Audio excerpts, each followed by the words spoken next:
Good morning, world, and welcome to the Patriot Party.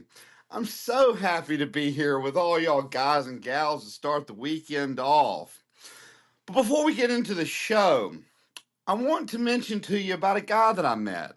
He is a super successful real estate mogul out of California, and his name's Stephan Piscano. Let me tell you what really made him stand out to me. He is so down to earth and he has true America First belief system. I mean, he really does. And let me tell you a little bit about him. So, Mr. Biscano, he is the owner of the largest real estate group on LinkedIn with more than 600,000 active members. 34,000 direct personal followers on LinkedIn, as well as 8,000 or right at 8,000 new YouTube subscribers for a new channel that he just began. And it is at Vacation Wealth Partners. Don't worry. All his links, everything I'm going over, it is in the description. And then we have to check out his podcast. He has this great podcast. It's so informative. And when I say informative, I don't just mean, hey, you're going to listen to it and you're going to learn some stuff. You're going to learn, he does an array of topics, multifaceted, but you're going to learn not only educational stuff, you're going to learn how he built an empire and how to make money without a huge investment. Then he also has come out with a book, and it will teach you how to make money with a minimal upfront investment, and he is giving out free copies. Now, I have included all these links in the description of this episode. I also left out my links because I didn't want to muddy the water. And you all know that you can get my links from most of the other episodes. And you know where to find me anyway. The Patriot Party on X, America First Patriot on YouTube and TikTok. And that's first, like a number one ST. And I do encourage you to check out all our creative content on X, getting engaged in the show and submitting questions or topic suggestions or anything that you may feel the need to say to us. We try to answer everything you can submit it right here on the show, or you can go submit it on X, DM me. I do answer direct messages. We are an interactive movement, and we do encourage everyone to get involved one way or another. We thank all y'all for the support because without y'all, we wouldn't be here. But I do want to mention one more thing before we get started with the show. I don't know how many tuned in to the special podcast drop from the middle of the week, which was my first live interview of many to come. We have a lot of people reaching out with a lot of very interesting interviews getting ready to line up. I mean, stuff that I haven't seen or heard anywhere else. But let's not get off topic. This last interview, it was heart-wrenching. So we don't want to forget Mr. Eric Holt, a true American hero, a true patriot, and he needs our help. So I ask, it is a long interview. You know, if you don't have a couple of hours, you can break it up. You know, it is audio. You can listen to some at work. You can listen to some in your car. But if you don't have time, a lot of times our time is crunched. We don't have time to go back and listen to previous episodes. And I understand that. So this is what I ask, because he is a patriot in need. He is a blue collar public servant his whole life, worked in public service, civil servant, veteran. He has served his country and served the people as a firefighter, a fire chief. He at least deserves 5 minutes. And I don't even think it'll take that. I think it'll take 3 minutes. Go to the episode, the last episode, where it's talking about political corruption and government overreach, live interview. Can't miss it. and read the description. That's all I ask. You don't have to listen to the show. Just read the description. He needs our help. And if you need any proof to what he is saying, he has everything. He has the video footage to back it up. He has screenshots of this political corruption, this election interference, this persecution. It is an amazing story if you can listen to it. I am elbows deep helping him right now with legal stuff, with the stuff that I promised to do on the podcast, because I didn't say it for ratings. He touched my heart. And so on my off time, he's got a couple of piles in the back of my studio. One's for letters to law enforcement and the others because something's got to be done to these people. Something's got to be done. And he got a bad lawyer, got some bad advice, and he sat on this story for freaking 2 years until a couple of weeks ago. And this lawyer has sucked him dry. We know that these freaking shysters are criminals. They can steal your money legally, most of them. It's hard to find a good lawyer. And so I am, with my legal experience, trying to help him in several avenues off the show. I told him I would on the show. And, your word is your bond. That's all you've got in this world. And I ask you, I plead with you, please just read the description of the last show. Let's help this guy. Let's help this man, this single father of 2 teenage daughters who gave his whole life to the government for them to come back around and screw him. Screw the little guy who sold his house and said, no, I will not lay down. And what they did to him was so awful and public and fraudulent. I'm not even going to tell you the story, because then you won't even want to watch it or listen to it if you wanted to listen to it. But you need to read the description. So with no more, I'm not going to ramble on anymore about that. But please read the description of my live interview, my first live interview, the Patriot Party's first live interview. But let's get to the show. We have an exciting episode today. There has been a lot of stuff going on. Some good, some bad, some with a question mark. We don't really know one way or another. What we do know is that we have to get everything these days from independent sources, because the mainstream media is going to say one thing, Trump's going to say another, the White House is going to say another, and really the truth and the intelligence agencies are going to say another. And, where is the regular person, the person who has to have a 9-to-5 job or 2 jobs or 3 jobs to support them and their family? Where do they find time to listen to anything but NPR or the mainstream media or the 6 o'clock news? Where do they have time? They don't have time to dig through all the mess. They don't have the resources to have these paid for AIs and these web crawlers that I have to try to get the truth and get the truth out to you all. But I do dig.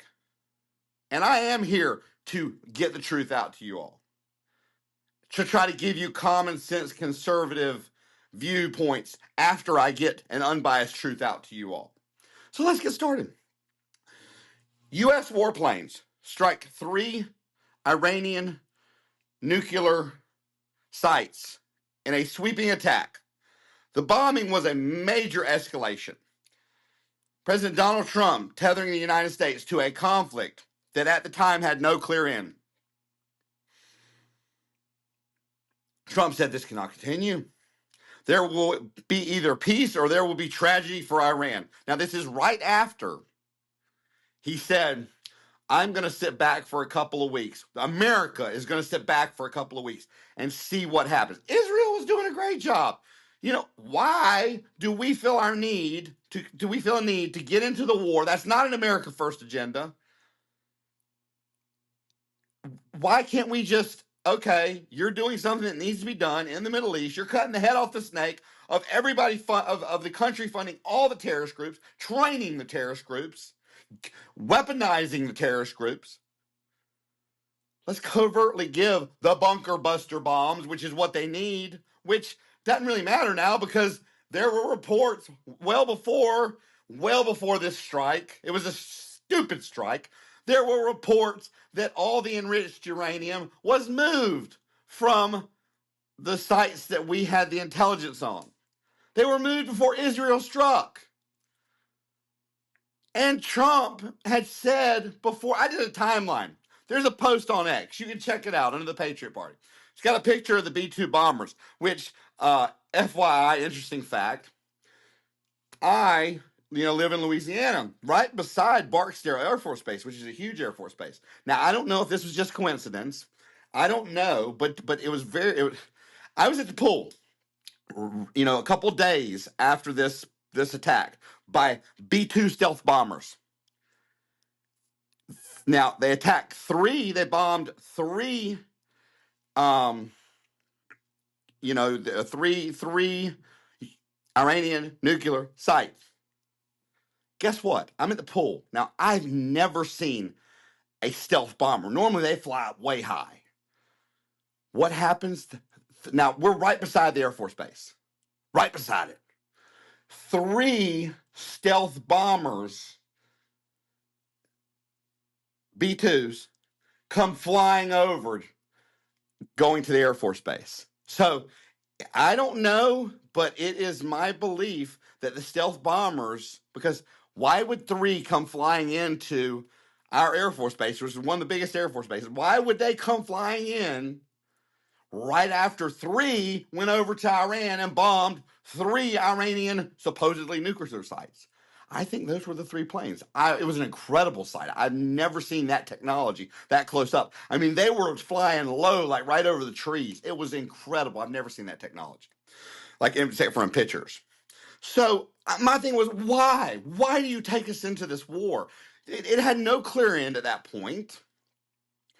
We could have given the bunker buster technology, which goes down like 200 feet before it explodes through concrete bunkers and everything. We could have given that to Israel covertly and stayed out of the war. And I'm like, there goes putting an end to the forever wars. So, here we got Trump telling us one thing, doing another thing again. Now, I understand, not telling the enemy, but heck, just a couple of days before, he was talking about stealth technology. I mean, if you read in between the lines, you knew what he was talking about. So, basically, we ended up spending all those tax dollars, inserting ourselves into a conflict, which later on in the show, you're going to see the domino effect of this, and bombing empty bunkers or hitting a few centrifuges, not the enriched uranium we were after, which we knew, which they had said wasn't there 8 days prior to us bombing it. Strategically, it made no sense to me. Par for the course. That's why I've broken away from this administration about 2 months ago, because America First agenda, strategically, nothing makes sense to me anymore. It doesn't. Everybody says, oh, he's playing chess. Even one guy was saying he's playing 4K chess and went on about how the Ukrainian war had ended. And I'm like, none of what this guy said, it was on Facebook. This guy's not talking, none of this stuff's true what he's saying. But there's people that are out there buying this stuff. These are the same people that send me hate messages when I post the truth. And it just so happens to go against, they're going to ride this ship, this sinking ship all the way down. So Trump goes out. First, he says that complete and utter destruction from this attack. Complete and utter destruction. And then gets contradicted by a leaked intelligence report that says, whoa, that's actually not what happened. It didn't do what you're saying it did. Well, there's a big surprise, surprise. Surprise, surprise. How many times? And and it's so funny because the news attention span are so short.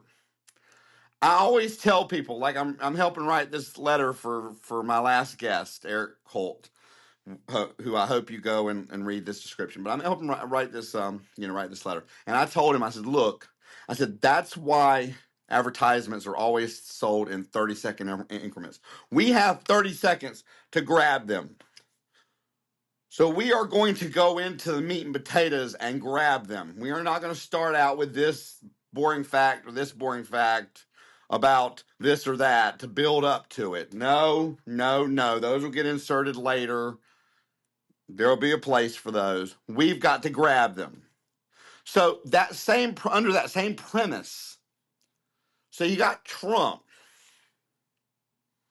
who came out on social media because he had supposedly, after the bombing, he comes out. Well, he said he negotiated a ceasefire. So then he goes all over social media and calls it a 12-day war. I made it the 12-day war. I obliterated Iran's enriched uranium, which was untrue. And I made it the 12-day war. Well, what happens?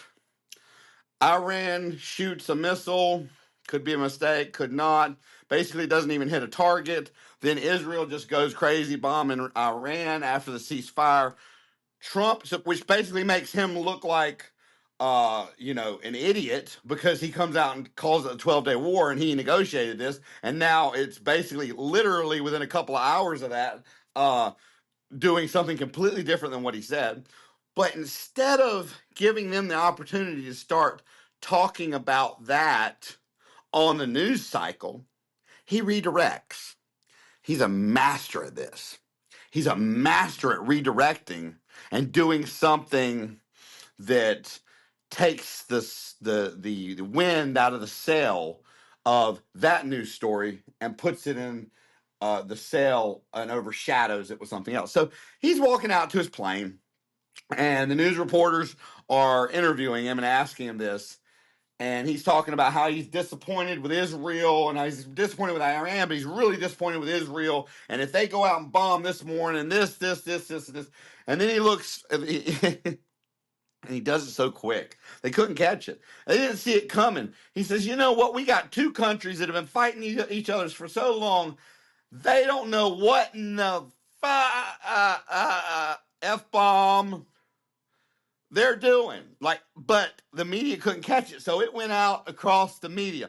Oh my gosh, Trump's using profanity. He's using strong language. Well, after that, there was a ceasefire.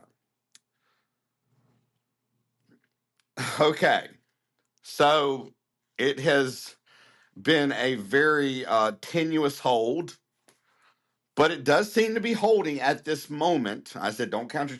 When it first came out, when he was bragging, I said, don't count your chickens before they hatch. Then it didn't hold, and I'm like, well, and then he comes out with, talking mad trash about Israel and uses profanity, and it takes out the fact that he miscalled it, and then it actually holds. So it's, it's been back and forth. It's been back and forth. Iran at one point had talked about closing the Hormuz Strait of Hormuz, which is where almost all the oil is transported, and it would have a global effect on global economies. Well, you got the Eurasia group, you've got other groups saying the U.S. will never let this happen. They're saying we have a big military presence over there. We're going to attack. Then you got J.D. Vance coming out and saying, well, they'd just be shooting themselves in the foot because it'll destroy their own economy. I don't really think they cared about that. But, as to date, that didn't happen. Uh, actually, Trump comes out and he starts talking about a regime change, which muddies the administration's message because they said we don't want to change the regime. And Trump's talking about changing the regime. And every time, now I'm not saying it's good or it's bad because I don't know. But if you look at past history, Gaddafi, all these regimes that we have had overthrown, because the Middle East, if you look at past history, it if you every regime we have changed and tried to put a political puppet in its place that wants to push democracy ends up getting murdered, killed, overthrown, and it's a vacuum and a hydra for terrorist groups to just sprout up. If you really break it down, the Middle East, the mentality over there, it's not going to be a democracy, y'all. If you look it up, the people that have had successful rule have ruled with an iron fist. They've had to. That's the only way they can stay in power. That's the only way they can control their people. Democracy will not control the Middle East. It's just the mind state over there. And I'm half Middle Eastern. I'm half Lebanese. I'm telling you, my family migrated over, with $1 silver. My great grandmother in 1900, her name's on the Ellis Island wall. At 13, her and her little sister, $1 silver in their pocket, migrated over. I so I mean I don't have any real skin in the game, but I got a little bit heritage wise. I'm telling you that part of the world will never be ruled with democracy. We can't push it. We can't shove it down their throat. Leave the leaderships alone. It never works when we butt our nose in. So it also, like I said, muddied the administration's message. It muddied the water. On Monday, oil prices jumped a little bit, and after this is the domino effect. This is where it starts. So after we stuck our nose and went and basically bombed empty bunkers that did limited damage, if any, to their production methods, but not to their already enriched uranium, which is supposed to be substantial. They bombed our military base in Qatar, the same place that gave us the jet that Trump was talking about turning into Air Force One.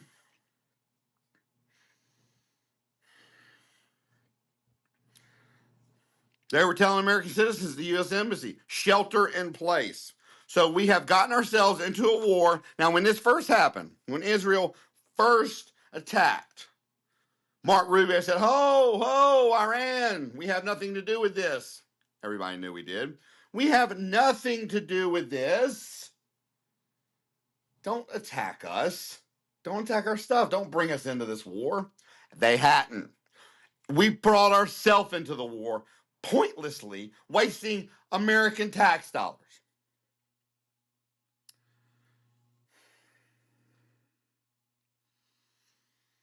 So,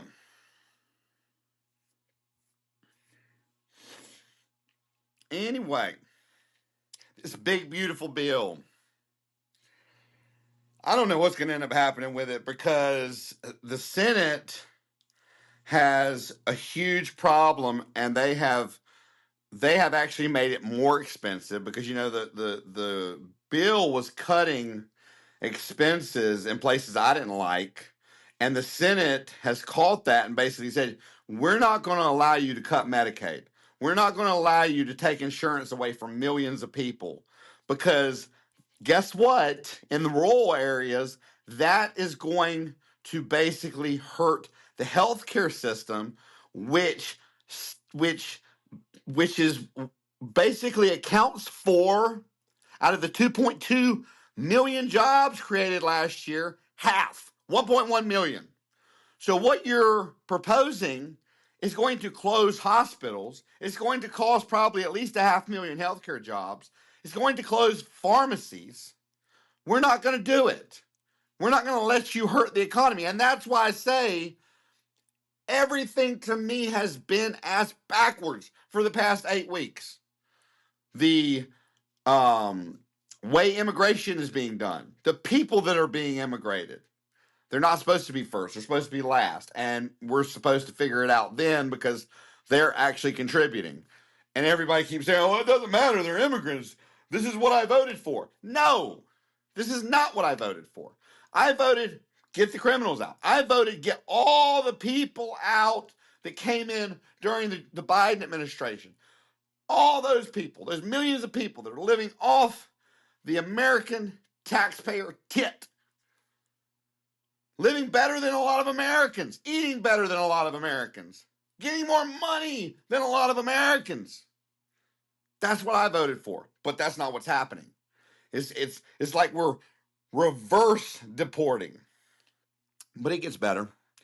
Wait until I get a little further into this episode. What has transpired with certain agencies because of our needless butting into a war that did not concern us, that Israel had under control. So the Senate has said, no, we're not going to do this. You're going to add these expenses back onto the budget. So the budget that they are giving back to the House is much more expensive on the taxpayers and the deficit than the one that left the House. And it barely got through from the hardliners that don't want to incur that much expense. So, you know what?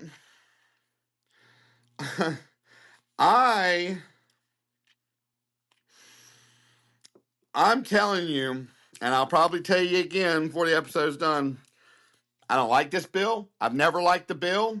I think it's a very sneaky bill.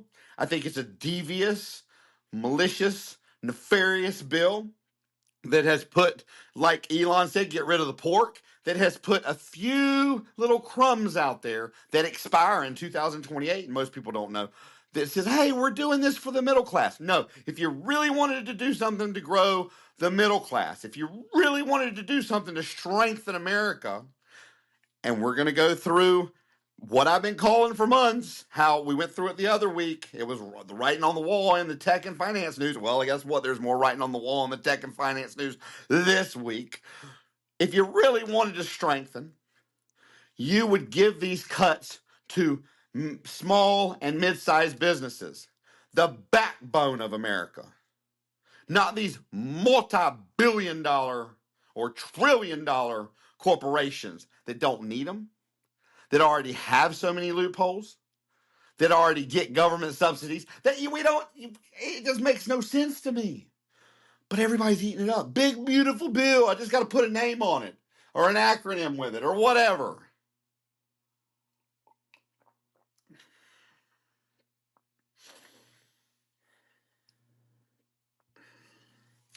So we all know this bill is going to cost us, they say 4 trillion to 4.8 trillion what left the House, which it always ends up costing more than what they say. It also has shown that it's not just going to be Medicaid. Within the years to come, it's going to be at least $500 billion for Medicare, maybe more. We pay for that. We pay for those benefits.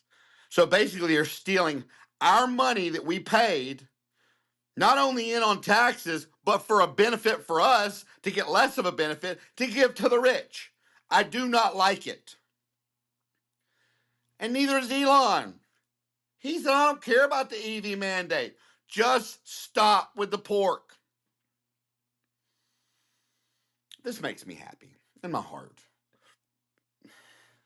So the judge denies the government's attempt to keep the Maryland man who was mistakenly, whatever you want to call it, deported to the El Salvadorian prison and then brought back with federal charges that were trumped up. He says, no to the government. You are not going to keep him in jail while he awaits his hearings, his trial, whatever he decides to do.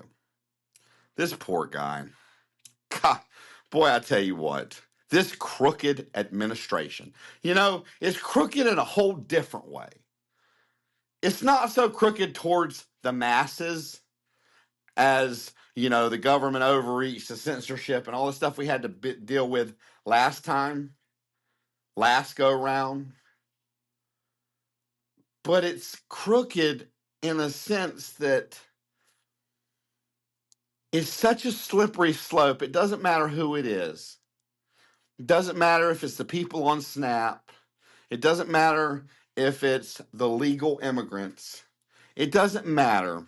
It's crooked because once you start down a path of not abiding by judge or Supreme Court orders, or the way you abide or get around them is to do something so atrocious that it makes a U.S. attorney quit and say, no, I will not be a part of this. The truth will come out in court, which is what happened with Abrigo Garcia, in the Tennessee U.S. attorney, which is a presidential appointed position. He resigned. When you start to bend and break the Constitution, which we expect out of Democrats, we expect out of liberals, but we don't expect conservatives to do it. And I think that a lot of conservatives are starting to have a big problem with the way this administration is, where it's going.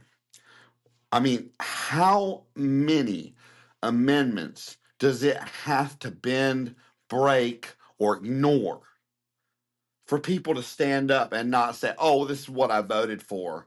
The amendment shouldn't even be there. I mean, there's people that literally say we shouldn't have a constitution. It's getting in Trump's way. Are you freaking serious? That's what makes us different than freaking the other countries. That's what keeps everybody in check. Checks and balances. That's what keeps him from being a freaking lifelong dictator who hands it down to his children.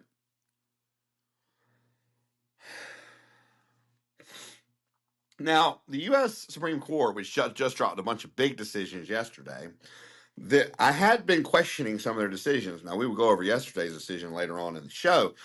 I start out with earlier in the week's news and we work our way up. I try to keep you all abreast of everything going on in chronological order. Well, the U.S. Supreme Court cleared the way on Monday for President Donald Trump's administration to resume deporting migrants to countries other than their own without offering them a chance to show the harms they could face, handing him another victory in his aggressive pursuit of massive deportation. Now, we are going to break down this ruling and this false statement, because that's what it is. First, how the effing, I don't even know what I want to say, but how the effing whatever is it okay to send someone to a country they're not from? And why does that make it easier to have an aggressive mass deportation? What does it matter whether I send you to Mexico or I send you to a country further away? Isn't it more expensive on taxpayers to actually send you to a different country that's further away? I mean, I guess you could say the immigrants who come from further away countries we're going to send to closer countries, but you can't send these people are going to be destitute, they're going to be persecuted, they don't know the language. Can you imagine getting taken from America and sent to a country that you didn't know the language? Can you imagine going to a country and they say, oh, you entered here illegally. We're not going to send you back to America. We're going to freaking send you to the Congo. How can the Supreme Court? We went through this before when Trump was trying to do this, and it broke immigration laws. It broke so many laws. How can they rule like this? Gosh, I hope they do some other challenges, maybe narrow the scope. Maybe the scope was too broad. I hope they do some other challenges because this is not right. Yes, I want there to be mass deportation, but I want it to be specific. Let's start with the people that are living off the taxpayers. Let's start with the criminals. But get them back where they're from. Or, if they're freaking gang members that are committing crime, the El Salvadorian gang prison, I have no problem with that. But people that don't belong there don't need to be there. Now, this is the other part of it. Aggressive pursuit of mass deportation. Do you realize that Obama deported way more than Trump's deporting per year? Now, we're going to do it on a per year basis. Because a lot of people say, well, Obama was in office for 8 years. well, let's do it per year. Like, so it'll go, well, if Trump was in office 8 years, he would still be deporting less than Obama was for 8 years. So at this rate, Trump is deporting 500, around an average of 500,000 a year. Now, we were promised the biggest mass deportation. Oh, there's somewhere between 15 and 20 million. I think it's between 7 and 12, somewhere. I think it's more reasonable. But when they were coming in, oh, there might be 20 million people. We're going to have the biggest mass deportation. We're going to use the military. 4 years, 500,000, that's 2 million. That's not even a freaking dent. He would have to up it to 662,500 per year to outpace Obama. That's like 30% more. That's 1/3. That's 1/3 higher. Now, we've talked about RFK Jr. and him firing the getting rid of the immunization committee for the CDC, and they were very qualified and they were independent. And we've talked about the quacks that he replaced them with, and how only one of them, the microbiologist or whoever it was, I can't remember exactly what their title was, but they were something into that aspect, had the qualifications to be able to read research and how things broke down within the human body, to be able to understand vaccines and what should go out and how it should go out to the American people. But he was getting psychiatrists, people that, I mean, just crazy people, like people that were completely unqualified. Well,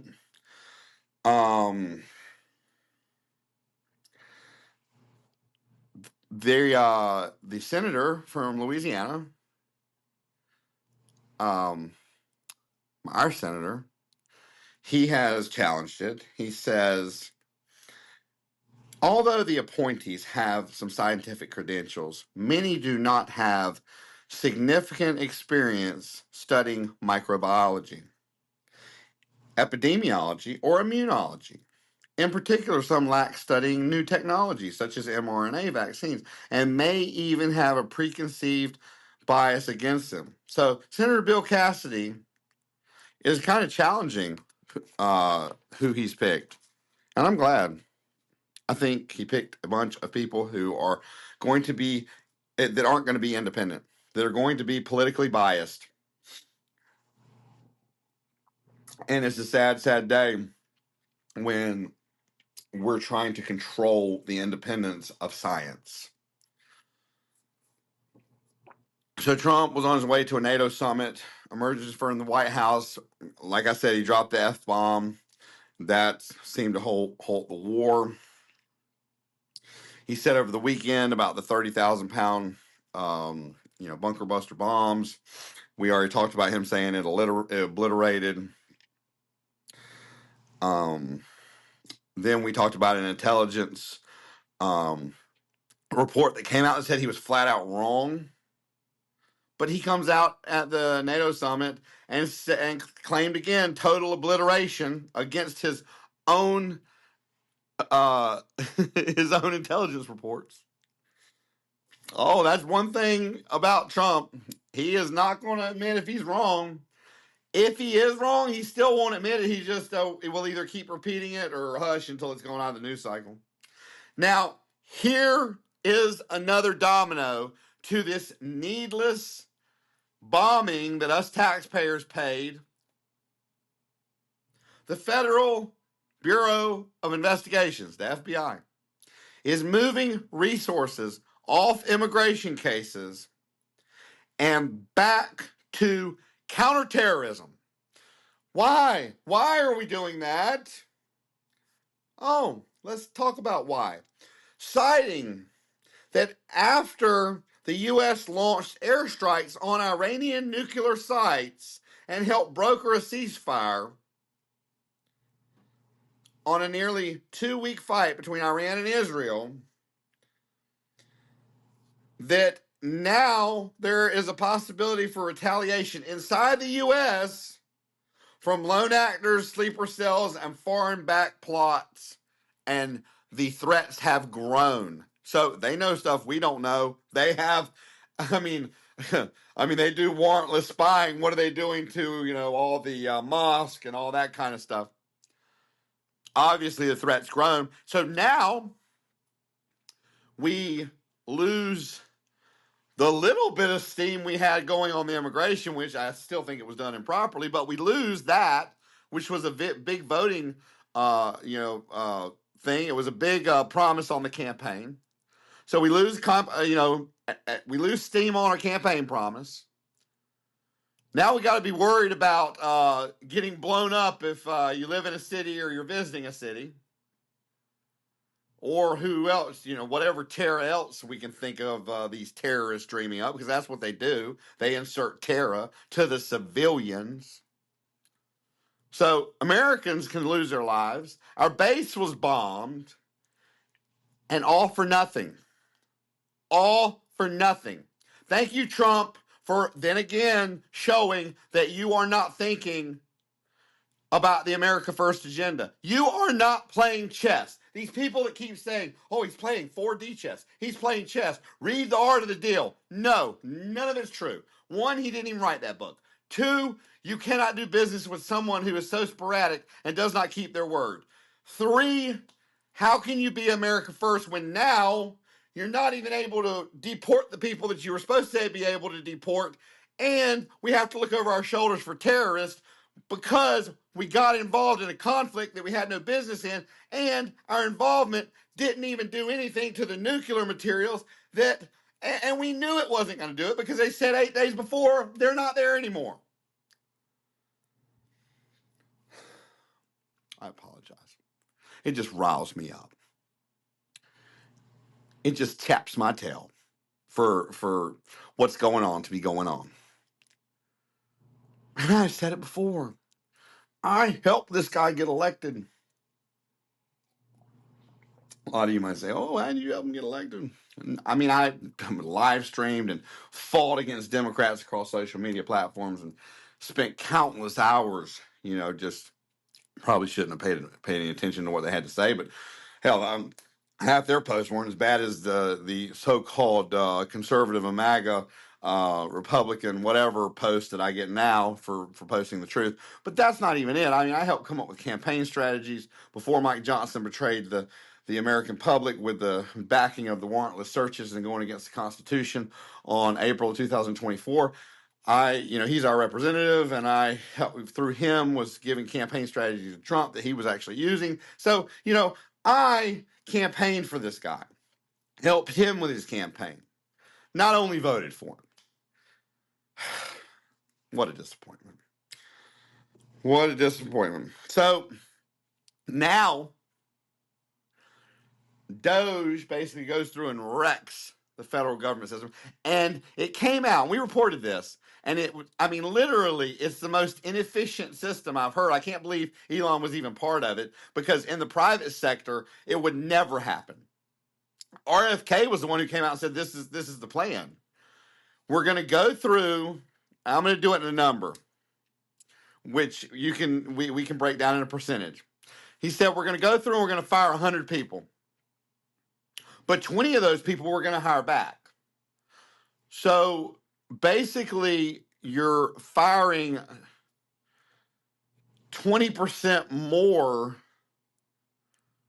depending on which way you look at it. It could be 25% or 20%, whichever way you want to look at it. You're firing basically 1 in 5 more than what you actually want to fire, because you're going to hire those people back. And I said a long time ago when they came out with that statement, because they're hiring back the cream of the crop.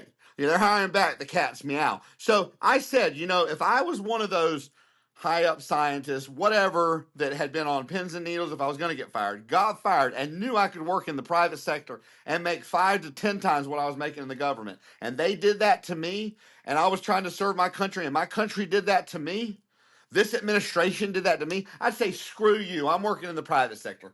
You go find somebody else. And that is how we're going to water down our talent that works for the government.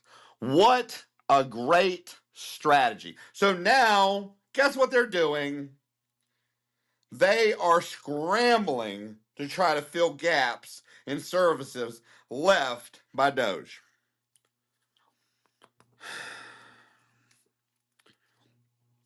I mean, was anything ever really accomplished? I think that's why Elon left, because he could never even accomplish anything. But I can't believe he let that be done under his watch, because he would never let that be done in any of his companies. So a whistleblower complaint against Deputy Attorney General Emil Bove accuses the Trump administration officials of instructing members of the Department of Justice, or the Justice Department, to ignore court orders that have interfered with plans to transfer several planes of undocumented migrants to the prisons in El Salvador. Let's ignore court orders. Here we go. These are the reasons I have problems. Let's ignore the justice system. Let's ignore the Supreme Court. Let's ignore the Constitution. These are not things that can just be ignored. These are the foundations that were put into place. These are the checks and balances. These are the systems our forefathers put in place. This is what our military swore to uphold against threats, foreign and domestic. Is this administration becoming a domestic threat? I don't know. It's a freaking good question. So ICE has arrested only 6% of known immigrant murders, despite the promise to remove the worst of the worst. ICE told Congress on September that over 13,000 immigrants known to have committed murder remained at large, and they only had 752 arrested. So they're concentrating on arresting tax-paying immigrants, immigrants who own businesses, who have been here before the Biden administration. But the murderers and the percentages were around the same on the rapists and all these vile criminal immigrants. So we're not going to go after them. We're not going to do manhunts on them, because, that actually takes some work. We're going to go after the low-hanging fruit, where we can just go up to the business or go to the businesses who are employing these people. But Trump said he wasn't going to do it anymore. He said, I'm going to stop workplace deportations. And then guess what surfaced? That I put out on social media and they wouldn't push out. A video of them going to Walmart to arrest, and this is after Trump said we wouldn't do it anymore, to arrest illegal immigrants, a U.S. citizen standing up to the ICE, them grabbing him by the neck, slamming him down, and ICE arresting a U.S. citizen. And all of it's on people that are standing around on their smartphones. Thank God for smartphones and social media, so we really know what's going on. So Trump says one thing, and here we go with another. The freaking Gestapo.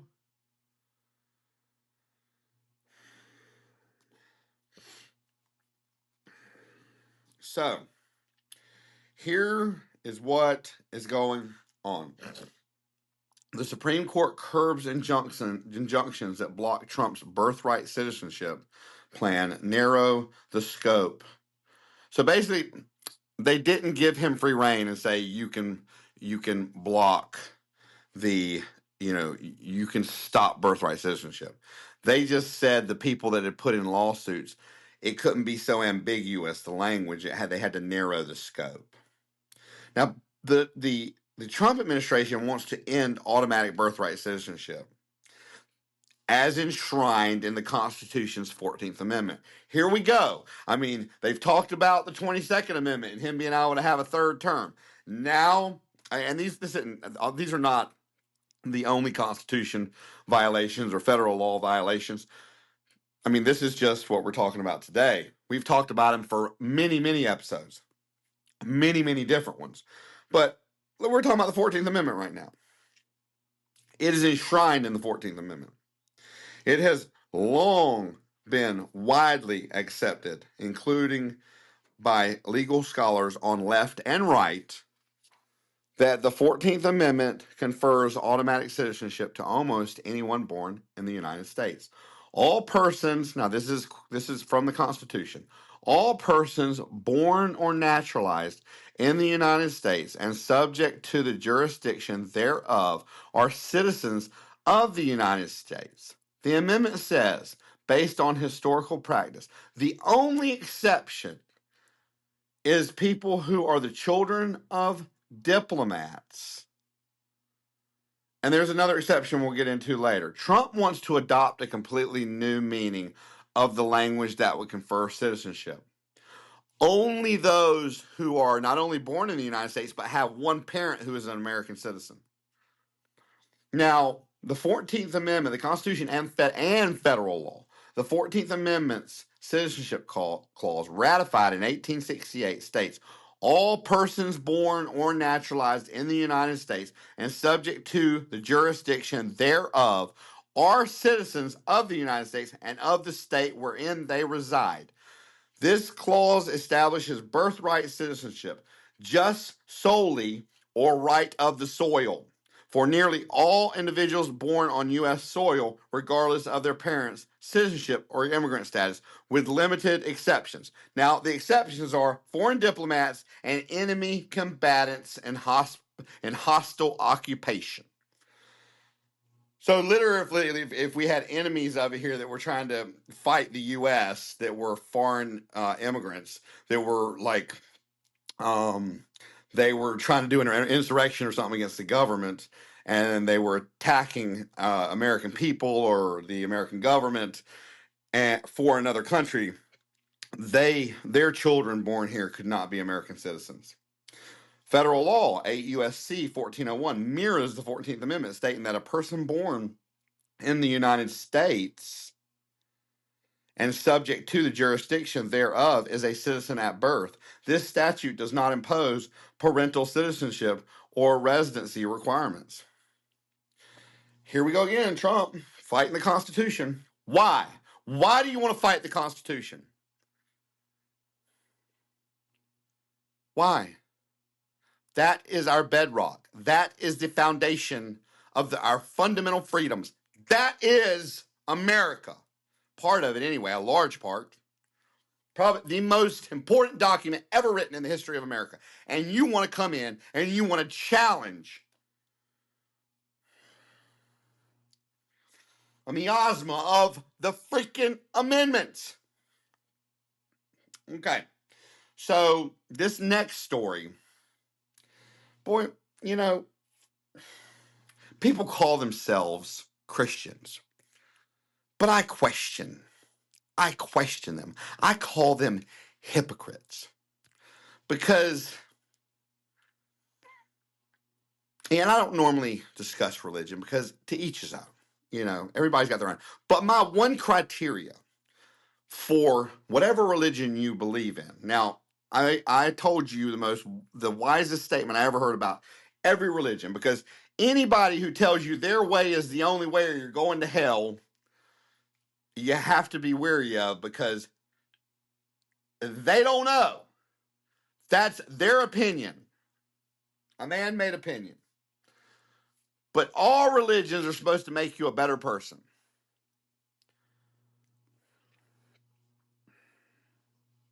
Well, Jesus speaks of peace and empathy and forgiveness and, you know, just doing good. That being a Christian is about the New Testament, which is, you know, not the Old Testament, eye for an eye and this and that. A lot of people like to pick and choose. They don't read it as a whole. They like to pick and choose what they believe. They like to pick and choose what they push for. You can't do that. You can't do it with religion. You can't do it with the law. You can't do it with the Constitution. It is all looked at in its totality.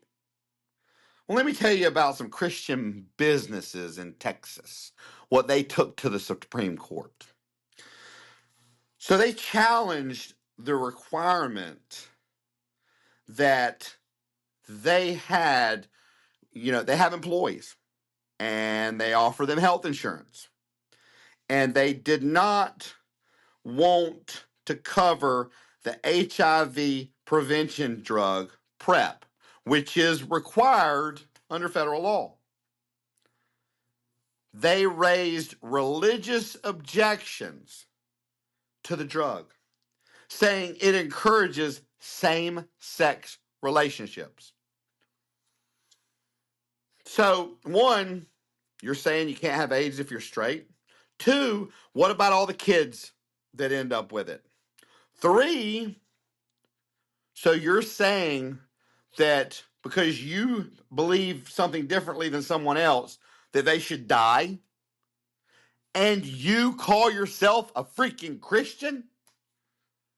I challenge you. I challenge your whole belief system. I don't think you're a Christian. I think you're a hypocrite. I think you're one of those people. Because I think personally, if you're a true Christian, it's not just about going and sitting at church on Sundays for an hour or 2 hours and being forgiven for a week of sin and doing that over and over and over. That makes you a hypocrite. If you're a true Christian, you live it 24/7. You want to help people. You want to heal people. You want the best for people. These people want to kill people? It may speak in the Bible of not agreeing with man laying with man, but it's not one of the 10 commandments. But thou shalt not kill is, and that's basically what you're doing, giving them a death sentence. One does supersede the other if you really want to get technical about it. But then let's think about it just from let's take the religion out of it. So now, not only do you have insurance agencies who play doctor without a license and tell the doctors what drugs they can prescribe. Now we have people who provide the insurance to their employees trying to do the same. Where will it stop? Where does it end? Nobody should be able to play doctor. Doctors should be able to prescribe freely whatever they believe their patients need. And the insurance company should have to pay for it. And definitely the people who pay for or provide the insurance at a reduced rate to employees should have no say in it.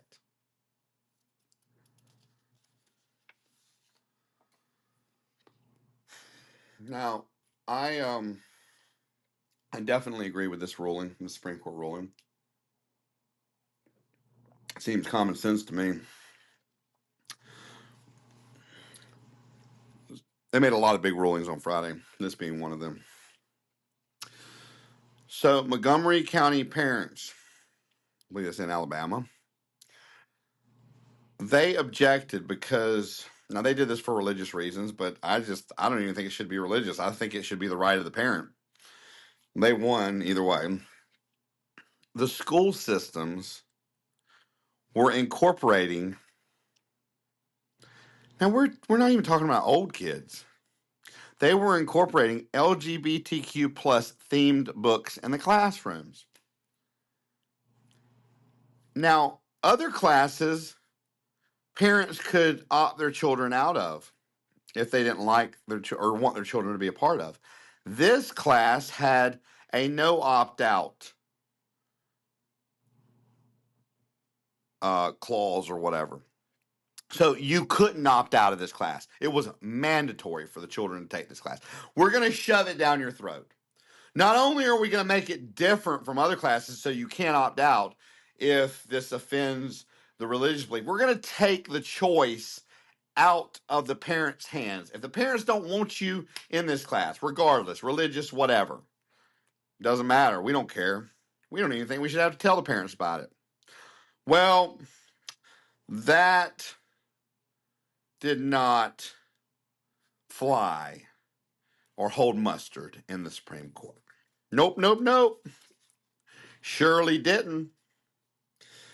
So, let's get into some financial news. Who wants to get into some financial news? I want to get into some financial news. The Federal Reserve policy. The Fed held interest rates steady for the fourth straight meeting, maintaining a cautious stance amid ongoing tariffs, uncertainty, and geopolitical tensions. However, officials signaled that rate cuts could begin as early as July. Geopolitical impact. The Israel-Iran conflict continued to influence investor sentiment. Oil prices rose over the week, 1.6, while gold pulled back despite the uncertainty. Economic data, retail sales showed signs of consumer caution, and housing starts came in below expectations. And GDP growth for quarter two is projected to rebound around 3.4%, around a weak quarter one.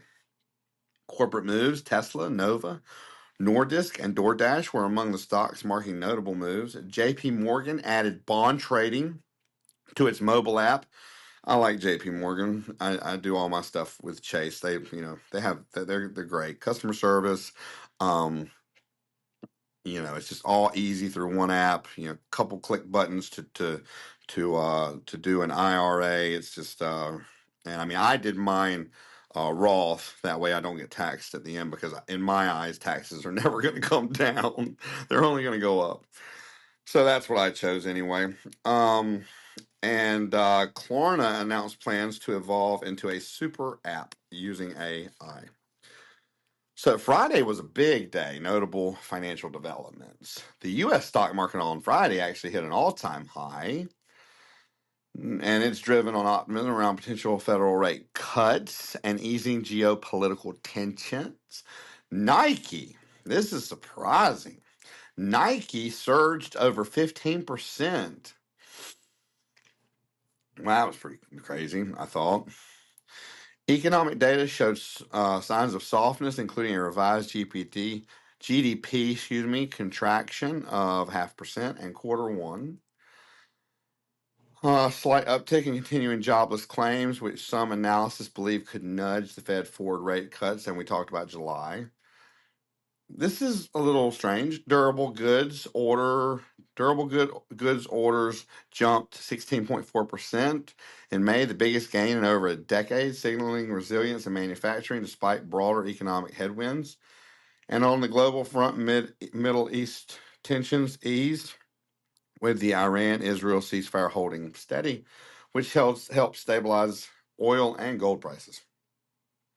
So let's get into some tech news.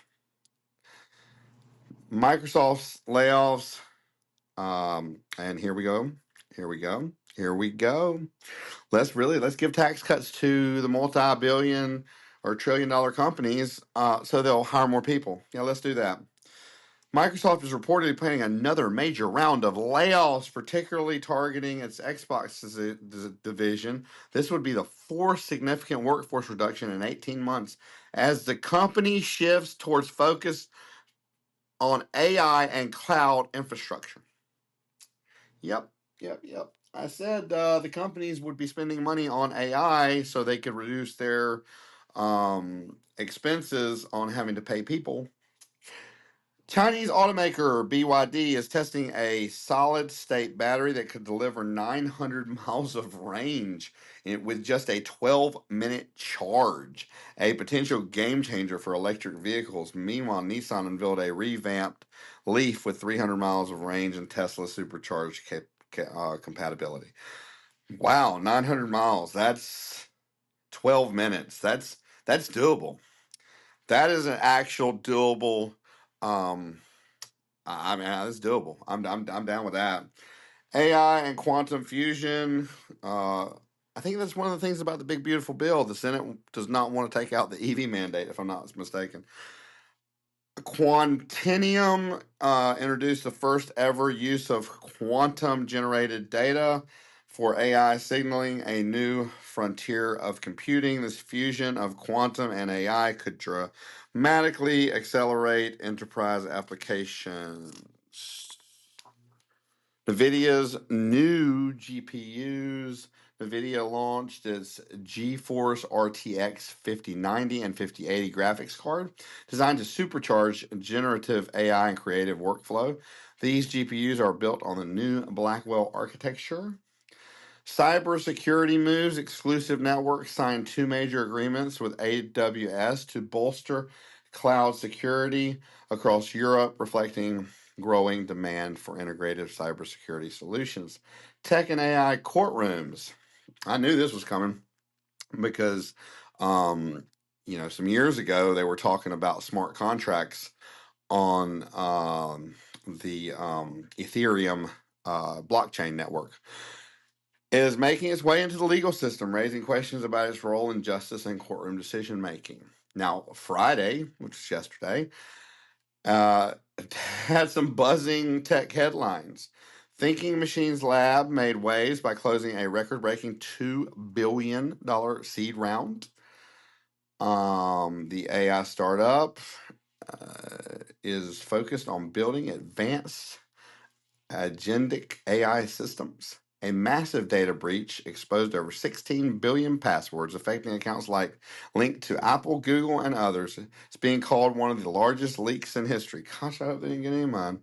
OpenAI reportedly launched a productive suite to rival Microsoft Office and Google Workspace, signaling a bold move into enterprise software.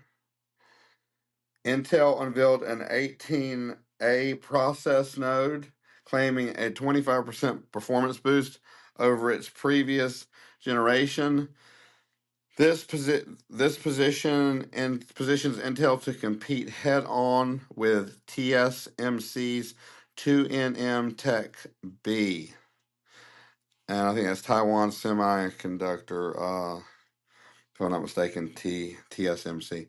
Meta intensified its AI race, expanding infrastructure and green energy partnership in Texas to support its growing compute needs.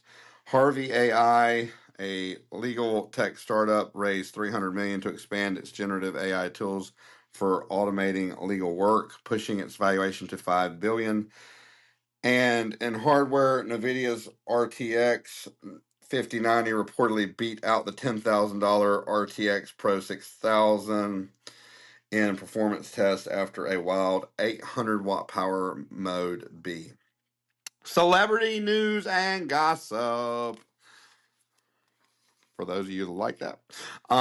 Simone Biles versus Riley Gaines, the Olympic gymnast, deleted her ex, formerly Twitter account, after a heated exchange with conservative activist Riley Gaines, calling her truly sick. Hailey Bieber's billionaire status. Hailey officially joined the Beauty Billionaire Club thanks to the explosive success of her skincare brand. Kim Kardashian's new role. Kim is set to produce and star in a live-action Bratz movie, bringing the iconic dolls to the big screen. Diddy trial developments. The prosecution and defense rested their cases in Sean Diddy Combs' high-profile sex trafficking trial, which has dominated headlines for weeks. Scarlett Johansson and Jonathan Bailey, the Jurassic Park Rebirth co-star, sparked chatter with their viral red carpet kisses. Johansson later explained it was all in good fun. Love Island drama contestant Jeremiah Brown opened up about his dramatic exit and behind-the-scenes tension while the show urged fans to be kind amid rising negativity. Leonardo DiCaprio and Jeff Bezos' wedding.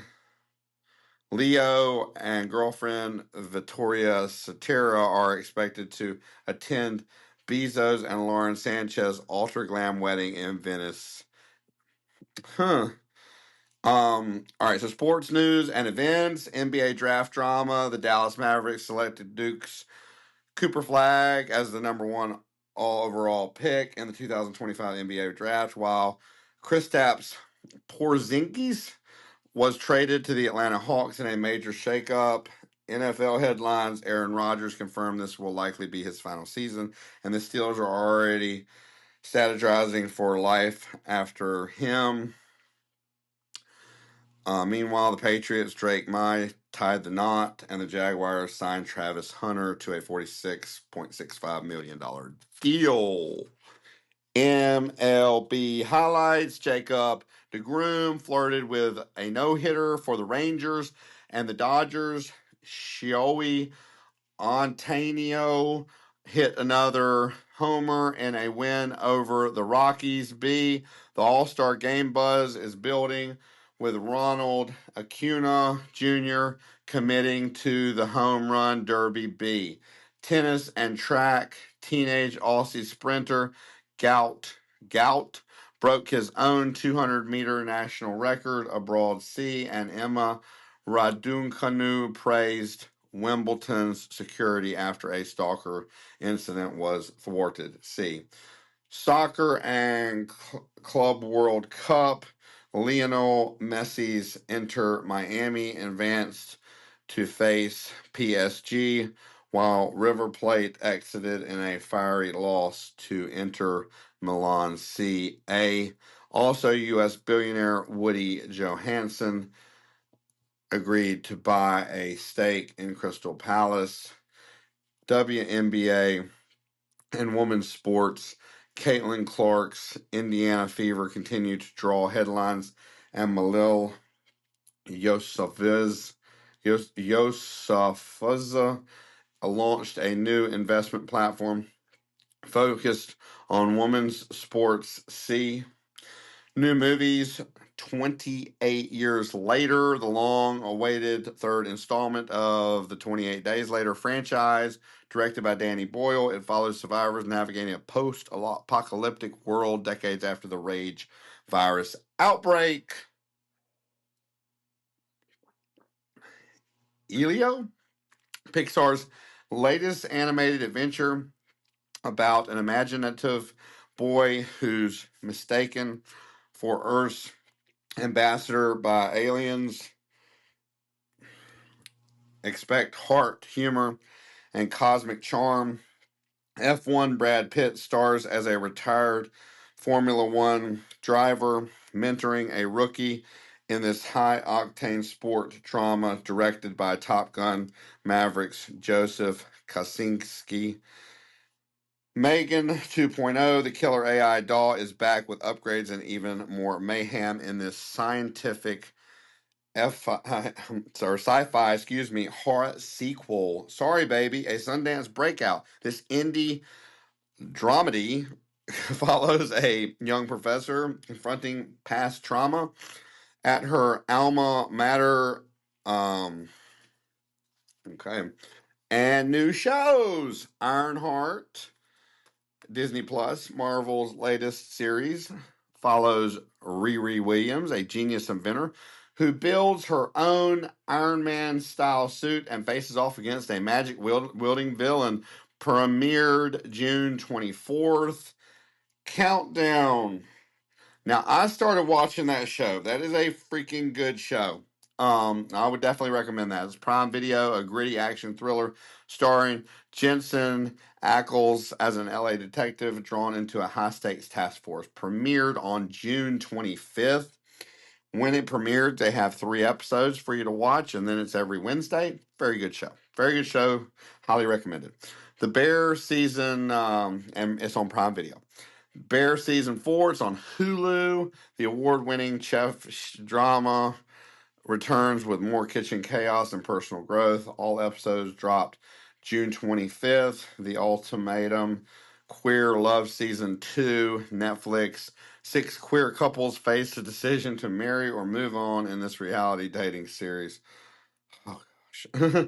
Smoke, Apple TV, a moody crime drama starring Taron Egerton and Journey Smollett as investigators with secrets chasing an arsonist. Premieres June 27th, which was yesterday. You know, I want to say something about Apple TV. So, I subscribed to Apple TV like last week. And I'm not saying they don't have good movies, because I watched a few good movies on Apple TV. But they don't. If you like horror movies, and I do, I'm a horror movie fan. Could be called a horror movie junkie. Had been since I was a kid. They don't offer one horror movie you don't have to pay to rent. And most of the horror movies that you're paying to rent are offered free on Netflix and Prime. Just thought y'all would want to know, FYI. So Squid Games 3 Season 3, Netflix, the final season of the global phenomenon, continuing the deadly games with new twists and betrayals. It premiered on June 27th. Mystery, Geo, Hotstar, and Indian adaptation of Monk, featuring a brilliant ex-cop with OCD solving complex crimes. Premiered June 27th. Head Over Heels, Prime Video, a Korean teen romance with a supernatural twist and a tragic destiny. It premiered June 23rd. And Pankiat, Season 4, Prime Video, the beloved Indian dramedy, returns with village politics and heartfelt moments. It premiered on June 24th. Now, my pick of the week. So, I pick, now a second season has just been dropped, but I pick Fubar. Fubar is a high-octane action comedy. It streams exclusively on Netflix. It stars Arnold Schwarzenegger in his first ever TV role as Luke Brunner, a veteran CIA operative on the brink of retirement. But just as he's about to hang up his spy gear, he's pulled back in for one last mission, only to discover that his daughter Emma, played by Monica Barbero, is also secretly a CIA agent. The twist is neither knew about the other's double life. Explosive missions, awkward family therapy, and plenty of snarky banter. And they're reinforced to work together, or they're forced to work together while untangling years of secrets and lies. It is just a fun show. It's a funny show. It's a fun show. I don't know if it's a show that I would watch with young kids, but if your kids are a little bit older, like maybe, I don't know, it depends on the parent. Ours is 11. We let her watch it, but I guess it just depends on the parent. But it is a fun, funny show, and it comes very highly recommended. So with that, let's not forget Eric Holder, last episode. Check out the description. He needs help. He's a patriot in need. True patriot, American hero. Thank all y'all for tuning in. Y'all guys and y'all gals, y'all gals and y'all guys. I know I always put guys for gals, so I wanted to flip it around and switch it. Stay safe out there. And until the next time, might be an interview because a lot of people have been contacting me. Might be an interview in the middle of the week that drops. Might be next Saturday. Can't tell you, but it will be here, and you will, all of you, I do say join and get the alerts so you know when one's going to drop, because we do have some very exciting interviews coming up, very informative. And I think you all are going to really enjoy them. They're going to be things that they're not just going to be interviews, but they're going to be shows that are informative to your daily life that can help you. And I don't want to mention any more because until I get them locked in the schedule, I don't want to let you know what's coming up and how it can help you in your day-to-day lives. But that's what I'm trying to focus on. It will go in with the entertainment news of how wide a spectrum, how broad a spectrum this show is. But I'm trying to gear it towards things that are actually practical and that can help you too. So thank you so much for tuning in, and we will talk to you soon. Thank you so much.